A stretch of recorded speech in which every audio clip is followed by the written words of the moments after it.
It's true, bamboo bedding is dreamy to sleep on. That's why Quince aptly named their Bamboo Dream Quilt Set. Coming in 12 colors, you're absolutely going to love this quilt and 2 shams set.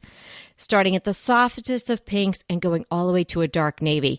It's going to be perfect for anyone's room. Your own, your guest rooms, your kids' rooms, maybe even back to the dorm bedding. Quince has everything you need to elevate your space, from bedding to soft organic towels, airy curtains, and premium kitchen tools designed for everyday use. And of course, as you know, Quince has gorgeous cashmere and other wardrobe essentials. And the best part, Quince's products are half the cost of similar brands.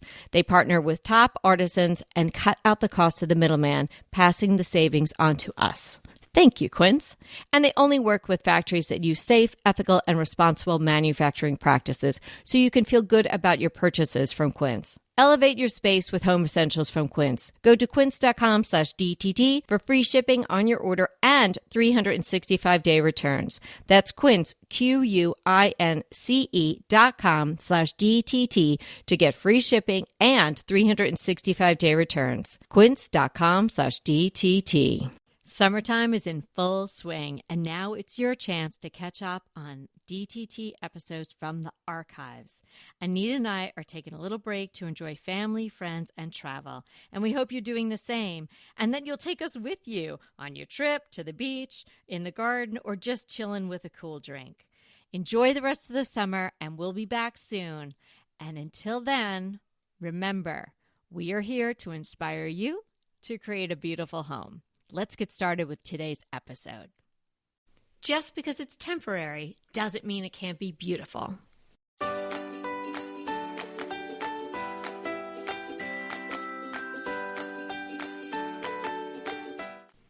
Hi, everybody. I'm Kelly Wilkness here with Anita Joyce, and this is Decorating Tips and Tricks.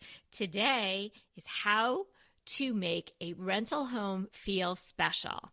And this episode topic has been requested over and over again, and we felt that it was finally time to get around to it because there are a lot of people living in rented spaces for a variety of reasons. I did a little research on the statistics on rental properties versus owned properties, and it looks like the end of 2021, almost 44 million people in the United States were renting for various reasons. Mm-hmm. So there's a lot of people out there that need these tips, Anita. Well, I agree. But also, just because it's rented doesn't mean it can't be beautiful. I know there are going to be some things you can't change, but today's focus is going to be on making the space as beautiful and as perfect for you as possible.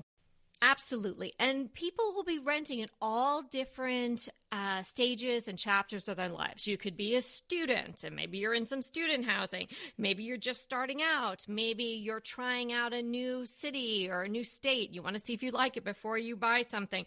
Maybe the economics just don't work for you to purchase something right now. Maybe you're in the military, or your spouse or partner are in the military. Maybe you're between ownership. Maybe you're building something and you have sold something.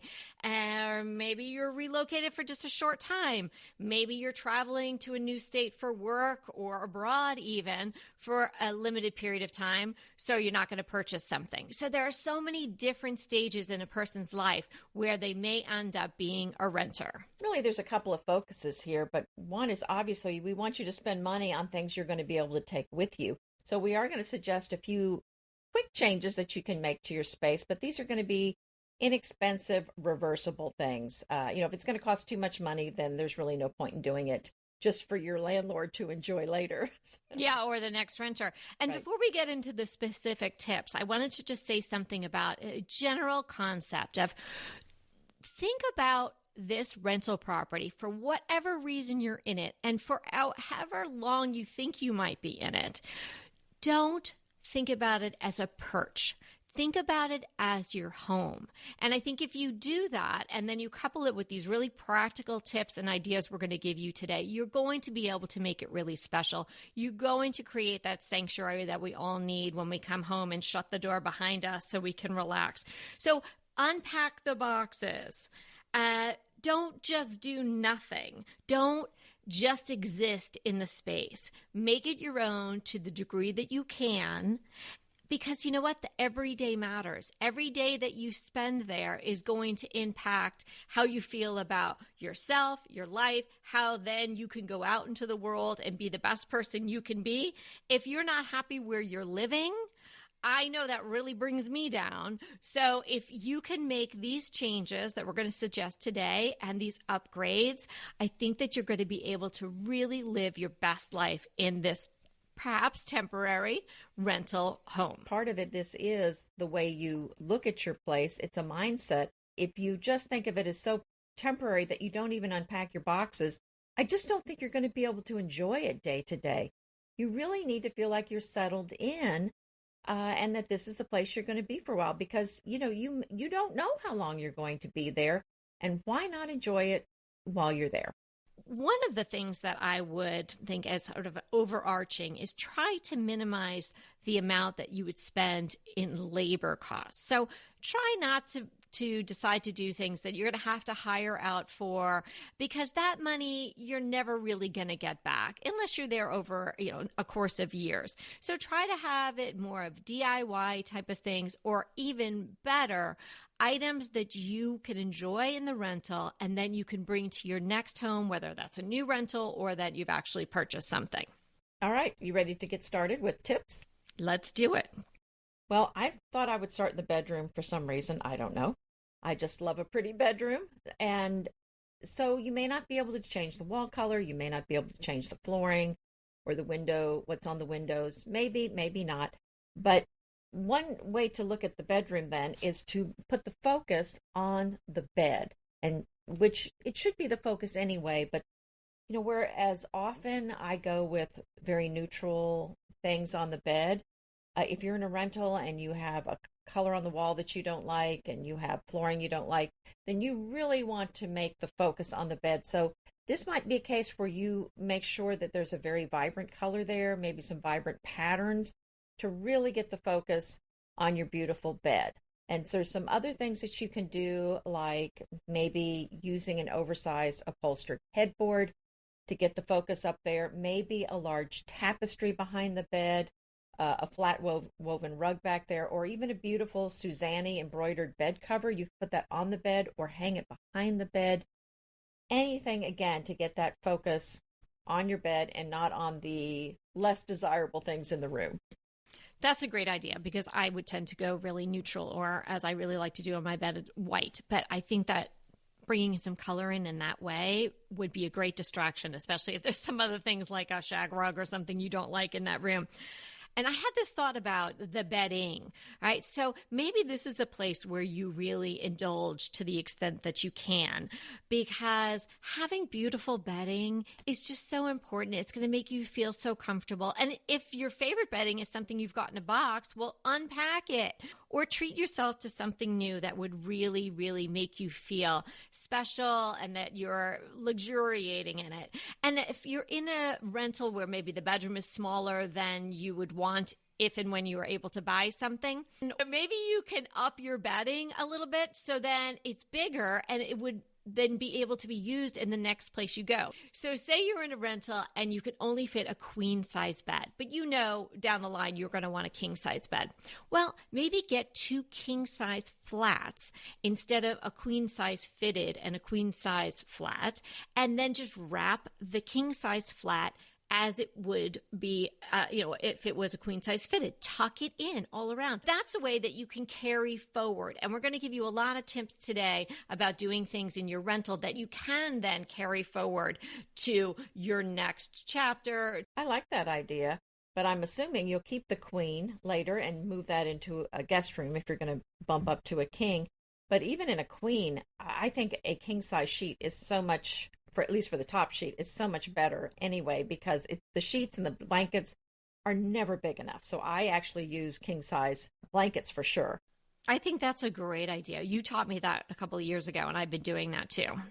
It's really smart, especially if you have somebody who likes to roll and tuck, which the burrito move? Burrito man next to me. Yes. I'm like, what? Where is all of this? How can I have nothing?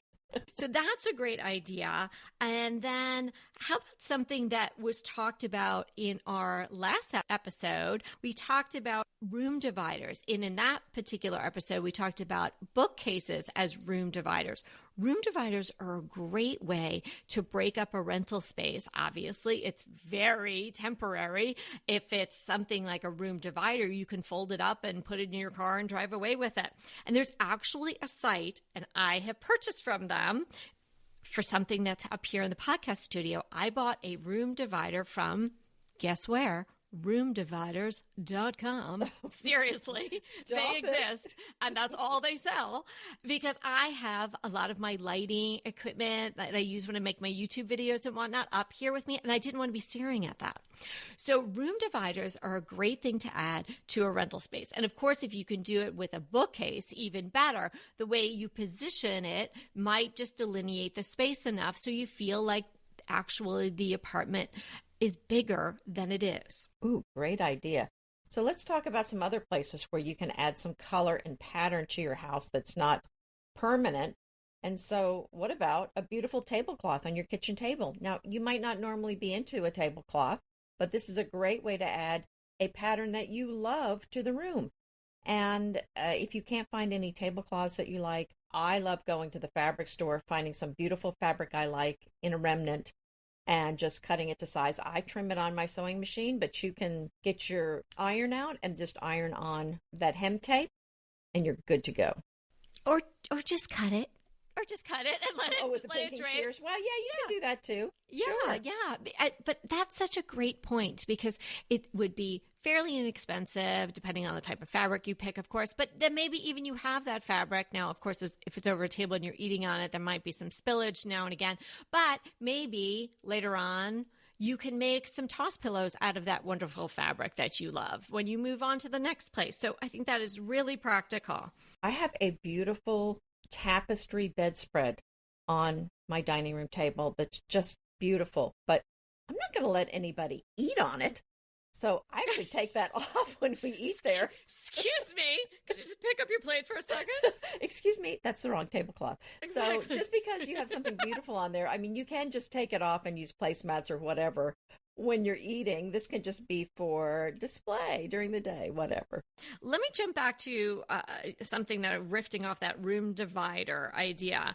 You can also rearrange all the furniture in the space. Now, when I say that, I'm anticipating that you're moving into a place that already is furnished. So maybe this is a situation where it is student housing, and just because you're a student doesn't mean you shouldn't live beautifully. Or maybe it's a situation where you're renting an Airbnb for long term because you're checking out a new city or you're in a new place to work for X period of time. So you might be moving into a place that already has furniture in it. So that could be the situation where it's a queen size bed, not a king size, or there's just furnishings and they have it where everything's pushed up against the walls, which we can't stand, and all the furniture is being held hostage because it's up against the wall. Make it your own. Just because it's the way it was when you walked in doesn't mean it has to be the way it is when you live there. Absolutely. You can usually rearrange the furniture as long as you just put it back before you leave. Now, we have a vacation rental that we rent out, and every now and then I find furniture that's not where I left it. Actually, it happens often. So I don't know who's moving things, but well, I'm anyway. sure wherever they're putting it is not as good as where you had it, Anita. Well, of course, because you're an expert. But anyway, it does happen though. So yeah, but it's just a nice thing to put it back. Well, I love that, because now you're bringing in the perspective of the owner and the landlord. So that's a great thing to keep in mind too. And I have a bunch of tips about being respectful to the landlord and getting everything straight so everybody knows what everybody's doing. So another thing that you can do to put the focus on your things and not on maybe unattractive walls or floors is to get some very large, beautiful patterned rugs. And I just love decorating with beautiful, large patterned rugs that are flat woven anyway. So I think it's just always worth spending money on those. And then you just put them down, you roll them up when you move, and you just use them in the new house. So it might be carpeted and you might really hate the carpet. So guess what? You just put that rug right on top of it. Yes. I mean, sometimes you can't, but the shorter the pile of the rug, the more likely it'll look fine to have a rug on it. But if it's not working, you can even go to a rug store or carpet store, I should say, and have a rug cut to the size of the room and just have them put the edging on, and then you can use that. Another thing that can be really bad in rentals is lighting. Need I say, there might be 2 or more of them somewhere in that apartment. Boob lights. Maybe you can change those out, but that's something you really have to discuss with the landlord, because that's really changing something that's sort of integral to the space. And if you don't want to spend the money, and you can say, it's overhead, it's a flush mount, I don't really care, I'm not going to look up. Invest in some great task lighting or table lamps. Now, you might say, I don't know what kind of lamps I'm going to want when I go to my next home. If you get something in a really simple shape, or the gourd lamp that's never going to go out of style, then you're going to be good to go. You're going to find a place to use that lamp someplace else. And as we talk about all the time, you can always change the shade later on if you want a different style shade or you want a different color shade. But adding layered lighting is going to completely transform your rental. Imagine walking into a rental that was just sprayed that rental apartment white that is so glaring, and you flip on the light where there's no dimmer, and all that goes on is either a fluorescent or a couple of little boob lights up at the top. Wow, that's not going to feel too inviting. But now you start plugging in task lights, and you maybe add a little lamp in the kitchen, and you add some table lamps in the living area and on either side of your bed or one side of your bed. Wow, what a difference. That might be that, and the bedding would be the 2 things that I would do right off the bat. Another thing is to put up some large statement artwork. I mean, I love large artwork anyway. I just think it transforms a space, but especially when you can't change the wall color, it's really important to have some stuff that kind of covers as much of the wall as possible. So I do love large artwork. Well, the other thing you can use is the removable wallpaper. Most of that does come off pretty easily, but talk to your landlord, even about the painting. Sometimes they'll say you can change the paint, just change it back when you leave. When we had a house that we were renting out for long-term rentals a long time ago, we had a renter that wanted to paint it, and we were fine with the color. And so she said, well, would you mind paying for the paint, and I'll do the work? And we said, that's great. We'll pay for the paint. So we did that. So, you never know what your landlord might be open to. And Anita mentioned rugs, and I wanted to say something on that. If you're renting a smaller space, because we're always saying to you go big with the rug, no bath mats, things like that. But if really all the room or the area can handle is a 4x6 or a 5x7 or something like that, that's okay. Invest in that for that space. And if you wanted to get something that was maybe a little bit more expensive, and you wanted to take it with you someplace, then that can be your layering rug. Then later on, you can do what we all love, is put a sisal or something more neutral underneath it, and then layer that rug that you got for your rental apartment right on top of it. So you're not going to have to roll it up and give it away or toss it out when you leave. Hey, we'll be right back with the rest of the show, but keep listening so we can continue bringing you DTT. I can't stop using dupe.com. This is an amazing website, service, best friend. I absolutely love it. So you find something that you really want and it's too expensive, it's a budget buster. Then you use dupe.com and you can find almost the exact thing or very similar products for much less. So I was crushing on this incredibly gorgeous coffee table. I had it in my mind. I had it in my Pinterest boards. I had it everywhere, but I just didn't have it in my house because it was too expensive. When I learned about dupe.com, that was the first product that I tested. And boy, did I find some amazing dupes. And I purchased one. So the original was almost $3,000. And Dupe showed me many choices, all the way down to under $200. Now, you may think something this extraordinary is hard to use, but it's so easy. Just type dupe.com / before any product URL in your browser, and boom, it instantly finds you less expensive alternatives. They even have an app and a browser extension you can download. No account required, no sign up required. It's completely free. That's completely free, free to use. Stop wasting your money on brand names and start saving with dupe.com today. let's go into the bathroom for a second, because bathrooms can be pretty bad. I mean, I think bathrooms can sometimes be worse than the kitchen in an older rental. So here's an idea. Has anyone seen those sort of teak wood, almost like tiles, or if they're bigger, they could be referred to as a mat? I think IKEA sells them. A few different places will sell them. And you could almost conjure in your mind that it would be the bottom or the base of an outdoor shower or something like that. You might be able to put that right over the shower tile, because I am not a big fan of the plastic mat, with the suction cups that you have to take off, right? I mean, there's just something kind of yucky about that. And if you happen to get in, your feet are dirty, that sometimes you could just never get the dirt out of the grain in those things. So I'm not a giant fan of those for lots of reasons. And that's so obviously covering something even less attractive. So maybe what you do is get these teak tiles and then put that right on top of it. Now, of course, your tub, if it's a tub, might be a little more challenging because it's sort of scooped on the sides. But if it's a shower and it's a flat shower pan, you should be able to put that right on top of it. And of course, it's slatted, so the water will go right through. Great idea. And so while we're in the bathroom, or these are really some ideas more for the kitchen, but you could use these in the bathroom as well. So one idea is changing out those cabinet knobs. Really the thing to do there is you just keep the old ones, and when you leave, you're going to put them back, and you're going to take those pretty nice new ones with you to your new place. There's some other things I found when I was looking online that I was really pretty impressed by. And one is that you can use a contact paper that will give you a faux marble countertop. You can use the black to make it like a soapstone look, or you can do the white marble. And if you had to, I think this would be a wonderful solution if you had some really horrible countertop that you just could not handle.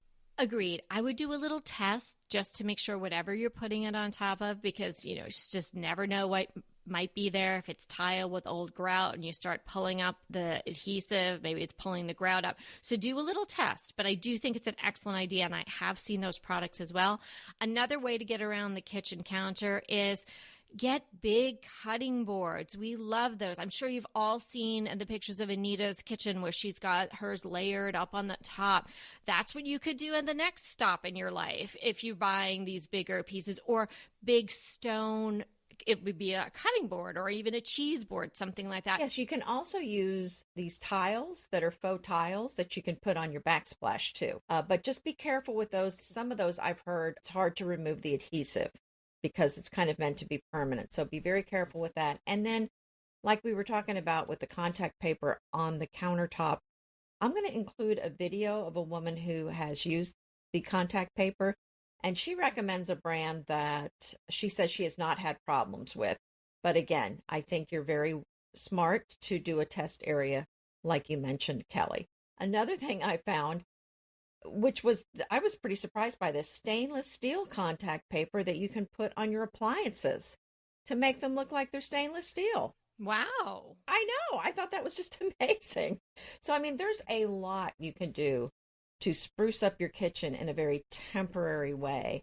And like you said, you can just kind of disguise the countertop with kind of things on it and covering the backsplash, or you can try to actually cover it temporarily. And let's just get real basic for a minute. A really, really good deep clean might completely transform those counters, those cabinets, and particularly the inside of them. Sometimes you move into a rental and it looks like somebody came in, maybe somebody blindfolded with a duster, it's like somebody like, what? Did they really clean this? So it might be to your benefit either to discuss it beforehand with the landlord, or just hire someone on your own, or just get in there with some buckets and rags and get the job done. Window treatments, we haven't talked about those. Bamboo shades are really inexpensive. Now, you don't have to go to a high-end purveyor like the Shade Store or Smith & Noble or other places like that. You can buy bamboo shades, sometimes in even really nice hardware stores. They would cut them to size for you. So check around. Just don't discount that as being too expensive. But another great place to incorporate our friend the drop cloth for some draperies. So easy. You can either have it done at your dry cleaner, or if you know somebody who sews, or if you sew yourself, just make a rod pocket and there you go. You can even put those clips on the top. You don't even need to do a rod pocket if you don't want to. Right. And sheets can be employed. I did that at one of our houses. I thought I was so chic. I actually just came across some photos of this bedroom that I had done in one of our rental apartments when Peter and I first got married. And I used the sheets that matched the sheets on our bed. And I just thought, I was just like, when is Architectural Digest going to show up here? Because this is pretty amazing. That's yeah, funny. But so inexpensive. Well, some other things you can do are to, again, if you have a boring wall, and if it's a rental, it might be small. You might be short on storage space. So what about putting several tall bookcases? We've talked about the Billy bookcases at IKEA, and they have some tall ones in different colors that have the glass doors. So I think a wall of those, maybe 3 of those on a wall, would just be so pretty and give you plenty of storage for books or something else. Yeah, and we've seen the Billy in a lot of high-end places. So just don't think, the Billy's only for rental spaces. Billy can come with you to the next spot. In fact, my boxes are still looking at me, but I am going to put them together this weekend. Yeah. Talking about fabric, how about if you have an ugly wall or you really don't like the wall color? Maybe go side to side, put a rod all the way across. That could be beautiful behind a bed. It could function as a headboard as well. Or you could just use it to sort of soften a space and change the feel of the room tremendously, kind of like along the same lines that Nita was saying about getting some great fabric and cutting it and putting it on your table. Well, this would be a way to sort of transform the entire space. You're adding height, your eye will come up, you'll have a pattern or a color that you love, and it'll just add some really interesting texture to what might be just a square white room. And back to the bathroom, what about a beautiful, colorful shower curtain? Because most rentals are going to have the need for a shower curtain. So here's a place that you can really add your own mark to the room and easily take that home with you when you move out. Even if you have one of those tub enclosures that has the glass door on the track, everybody's seen those, right? Lots of times they're kind of pitted after a while, or it kind of has that frosted textured glass. It's just not that attractive. You could put a shower curtain over that. Oh, great idea. To disguise it. Mm-hmm. To disguise it. So then, when you're taking the shower, you don't have to pull the shower curtain all the way across. But you could if you wanted to be really enclosed. But you could just use the door to, guard against the water and then leave that half open all the time. And then you're just seeing the shower curtain. Yeah, I think that's a great idea. Okay, let's go back in the bathroom for a second. Change the toilet seat. I really think it's a good idea on so many levels. What do you mean? Put in one of those blue ones? Especially if it lights up or if it's squishy. Even if it's just a white one or plastic one, Bemis makes really nice toilet seats. They're wooden. They're not expensive. You get them at most hardware stores. And they just have nice, chunky hardware. They just look so much better. And, it's just nice to have a new seat in that particular chair, if you will. So, if it's an older rental in particular. So think about that. Well, I did replace all the ones in our house, and now it's so nice. You just tap it, and it's the soft close. Oh, so you don't hear the kids. Are deluxe. You don't hear the kids, just bang, bang in the middle of the night. And you're thinking, oh. Okay, such an easy one. Even if you're going to be in this rental space for a week or 2 weeks or however long it is going to be, get yourself some plants, bring some organic materials inside. Hopefully you have enough windows that you can keep some plants alive, but even just a little bouquet of flowers, it is going to completely transform the space. I even do this when I go to hotels. You can't really bring candles anymore when you fly. I always like to bring a travel candle with me, but they will just completely rummage through your bag and test your candle. They just really want to make people as miserable as possible. So I stopped doing that after the first time I did it. I was traveling to meet my mom for my aunt's birthday, and I brought her the most beautiful candle, and it was all wrapped. They unwrapped the whole entire thing. They were, you want your candle you don't want it to look like it was gently used before you give it to someone. They were swiping the top of it. I was like, So I stopped doing that. No gifting of candles, no travel candles. But when I get to some place, if I can, I'm not going to, make a special trip for it. But if I come across a little market that has flowers, or we were recently visiting Oregon and the farmer's market was going on. So I bought myself a bunch of daisies for $5 and I put it in the ice bucket. And even though we had a beautiful hotel room and it was lovely, the flowers just made it feel like home. So that is going to do it for you in your rental. If you can only take a couple of these tips, mine would be lighting, bedding, and get yourself either a nice house plant or a pretty vase that you could tuck flowers into, on a weekly basis. And I think that in and of itself, if you walk in, the lighting's good, you've got nice sheets to crawl between, and you can see your flowers or your plant, that is going to make it so much more enjoyable to come home and be home in that space. And I think having a rental home is a wonderful experience. You get to try new things out, and you get to, figure out how to live in a new place sometimes. So it's a really wonderful experience. So I think that you can make the best of it with so many of our tips. Now, for a couple minutes, I'm going to put my lawyer hat back on. I want you to read your lease. And I want you to know what you can change, what you can do according to what you have already signed or are preparing to sign, right? So don't disregard that. That's very important. And then even if there's a few things in there that they say you shouldn't change or you can't change, you can always go back and have a conversation with your landlord. And you can make an amendment, a written agreement. If you want to do something that's going to remain with the apartment, then they might be willing to chip in at least part of that.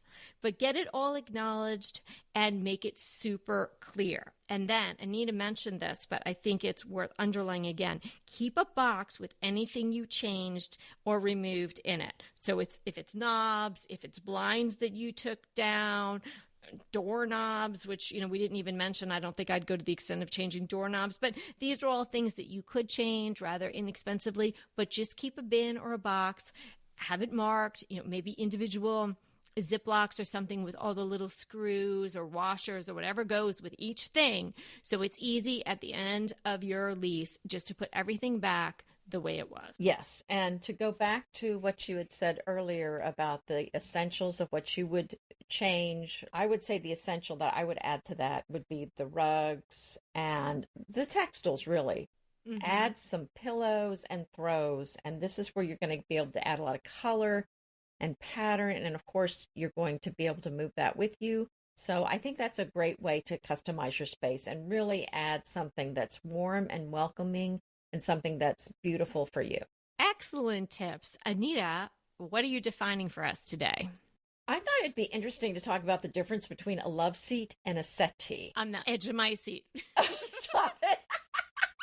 Okay, because I use the terms interchangeably a lot of the time. So there's 3 definitions for a settee: a long wooden bench with a back, or a small or medium-sized sofa, or a seat or bench of a particular form.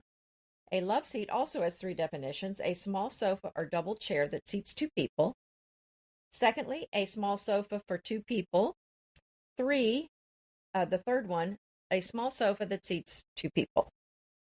So that sounds like, well, gee, those last 2 are really the same. I don't know why they had them listed like 2 different definitions. Now that I'm reading them, I'm like, maybe it's 2 different people. I don't know. I think that's the same thing. But anyway, so, you get the definition. So they're both very similar. They're both small places to sit. But the specific thing about a love seat is it is just for 2 people. I'm sure you're getting that. It's just for 2 people. But a settee, the way we use the term now, it tends to be a small sofa and not a medium-sized sofa. And this term is from 200 years ago. So I think settee has become, has evolved to mean something very specific. It's evolved to mean something kind of like a French settee, maybe a Louis XVI settee that's small and has exposed wooden carved legs and a carved back.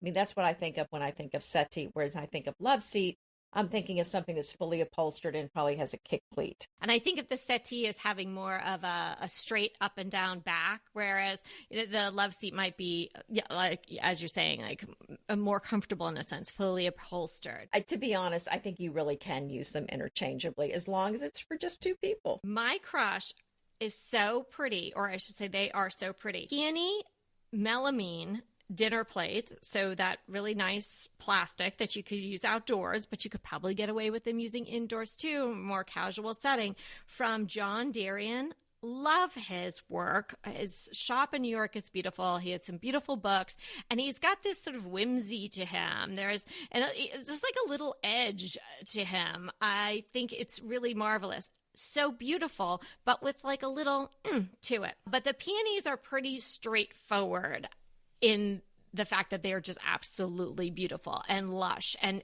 pink and multi-petaled. And you would never guess that they're actually plastic plates. And they run from $14 to $16 to $24 each for the large charger. So the link will be in the show notes. I think you'll all really love those. Oh, I think I just pulled them up. Oh, those are beautiful. Wow. I might have to break my no plastic plate rule and get these. These are really pretty. Okay, so my crush is the For Patriots Patriot Power Cell. I like having something in case of emergency. We do get hurricanes and storms here. Our power does go out more than I would like it to. So it's nice to have something that's going to be able to charge your phone. Now, you have to have your phone. So this is a nice solar power bank, and you're going to be able to use it to charge two phones and just put it out in the sun. And it's also a flashlight. So I ordered it, and it's on its way, and I'll include a link so that you can get your own. Okay, I'm definitely getting that. I have been listening to The Big One. It's a podcast about the inevitable gigantic earthquake that's coming to Los Angeles. And I have yet to really put together a well-equipped earthquake emergency kit. And that is obviously something I would need to have. Perfect. Thank you. Yeah. Well, we're in Hurricane Alley here, so we've got I already have all the the emergency flashlight, the emergency radio, all that stuff. So yeah, you're going to need all that stuff too. So thanks so much for hanging out with us, and remember, we're here to inspire you to create a beautiful home. Until next time. Want to talk to us? Well, we really want to talk to you. So let's schedule a design consult. Anita and I are here to give you individualized, actionable advice on how to create the beautiful home you want and deserve. It's so easy to schedule a design consult with us. Simply click the link in the show notes or head to decoratingtipsandtricks.com/consult. When we talk to you on the scheduled time, we will be ready with so many great tips, advice, and yes, tricks. So sign up today for a design consult. We can't wait to talk to you.